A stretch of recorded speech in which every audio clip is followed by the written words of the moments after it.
Salut tout le monde, j'espère que tout le monde va bien. Aujourd'hui, on va parler d'un personnage assez intrigant pour ma part. Un personnage qui était littéralement impliqué à une période bien précise lors de la création du Bitcoin.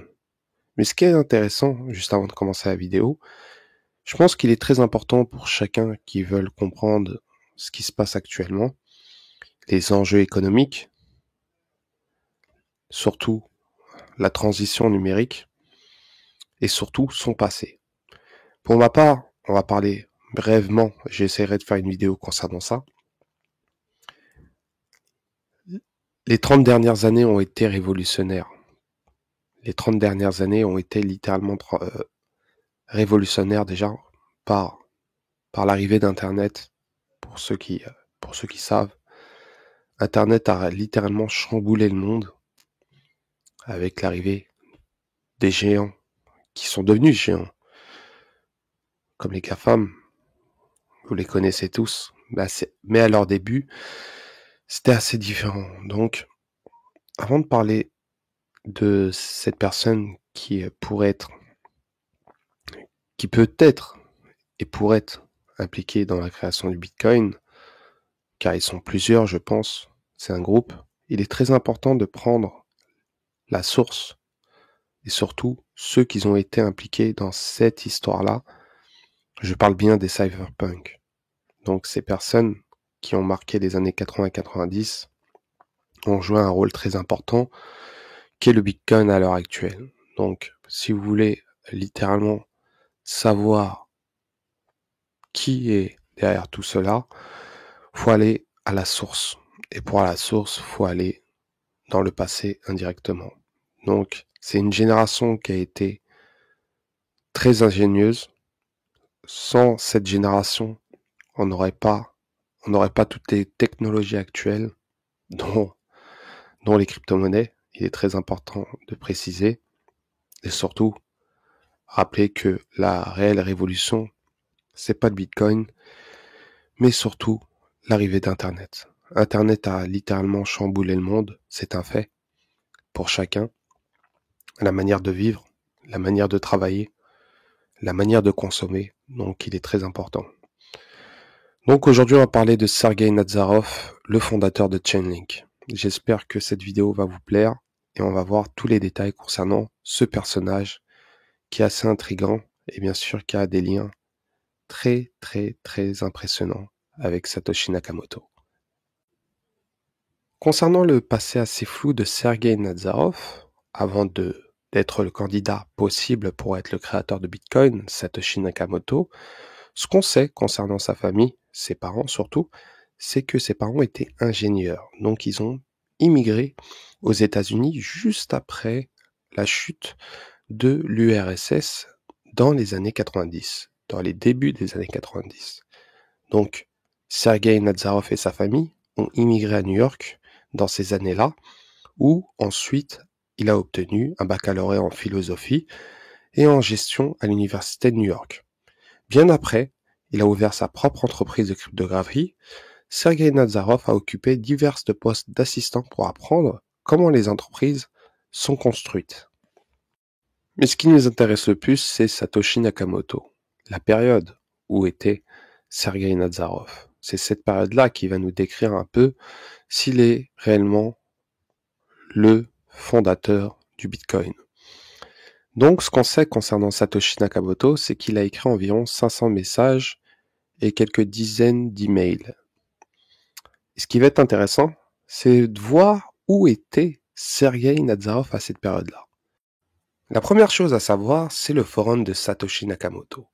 Et Xtra2LV a bien précisé le 15 avril 2019 le changement de forum. Je cite.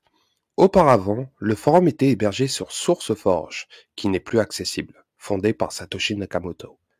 Le nom de domaine appartenait à Cyrus, mais maintenant contrôlé par Cobra, et le forum est administré par Teimos.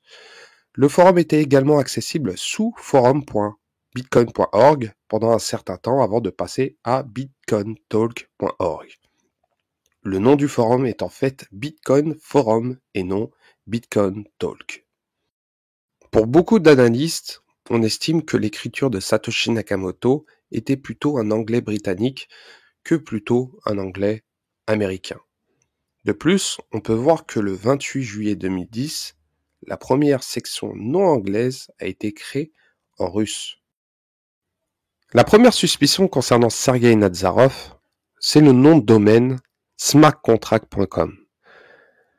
Vous avez sûrement entendu des rumeurs sur Reddit concernant Sergei Nazarov qui a acquis le nom de domaine Smart Contract juste 6 jours avant la publication de la white paper du Bitcoin en 2008. Une sacrée rumeur. Cependant, il est important aussi de noter que le fait que Sergei possède actuellement le nom de domaine ne signifie pas nécessairement qu'il a lui-même racheté à l'époque.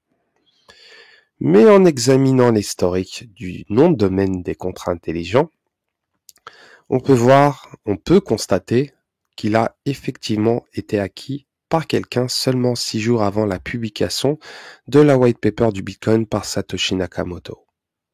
Et bien sûr, selon les informations fournies par Domain Tools, l'enregistrement du nom de domaine a eu lieu le 25 octobre 2008, alors que la white paper a été publiée le 31 octobre 2008. Le timing est parfait. Bien sûr, en consultant les archives internet de smartcontract.com à partir de 2008, il est clair que personne n'a jamais fait quoi que ce soit avec ce domaine. Il était simplement détenu jusqu'à que le site web Smart Contract soit finalement lancé en 2014. La deuxième suspicion concernant Sergei Nazarov, c'est le transfert de domaine. Peut-être que tu te demandes si Sergei Nazarov avait acheté le domaine smartcontract.com juste avant la publication de la white paper du Bitcoin en 2008. Eh bien, selon certaines rumeurs sur Reddit, cela semble être le cas. En effet, il semble que le nom de domaine a été acquis seulement 6 jours avant la publication de la white paper. Bien sûr, en fouillant davantage, on découvre que le nom de domaine a été transféré vers un autre compte en novembre 2014. Et à ce stade, il est fort probable que Sergei Nazarov en soit devenu le propriétaire. Bien sûr, cela suggère que la personne ou le groupe qui a transféré le domaine l'a probablement acheté juste avant la sortie de la white paper du Bitcoin.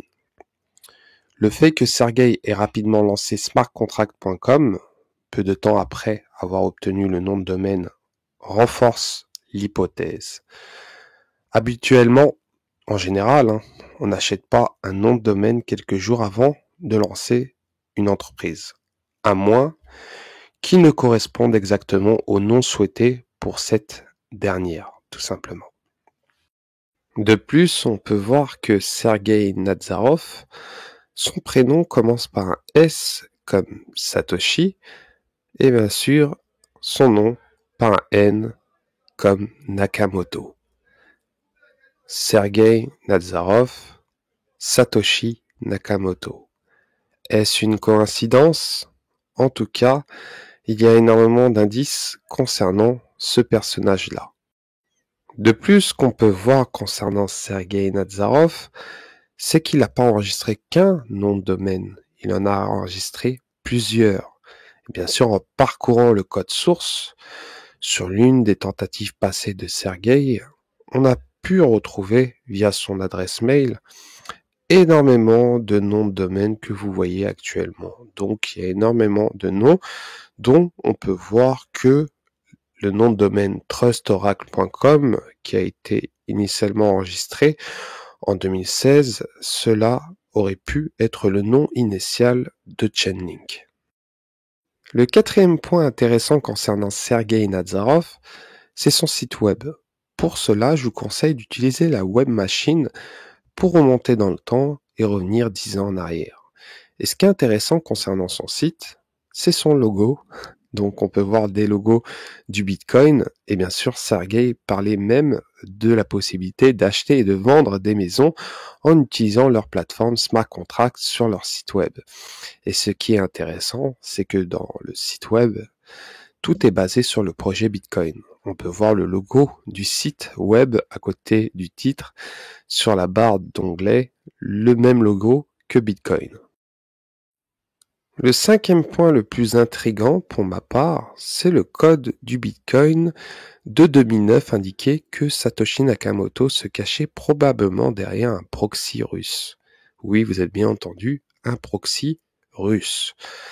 Satoshi Nakamoto s'est peut-être appuyé sur un proxy russe dès janvier 2009 lorsque Bitcoin V0.1.0 a été publié pour la première fois. Des signes révélateurs apparaissent dans le fichier irc.cpp à la ligne 212. Bien que cela semble être masqué par un simple chiffre, on peut voir tous les détails de ce fichier.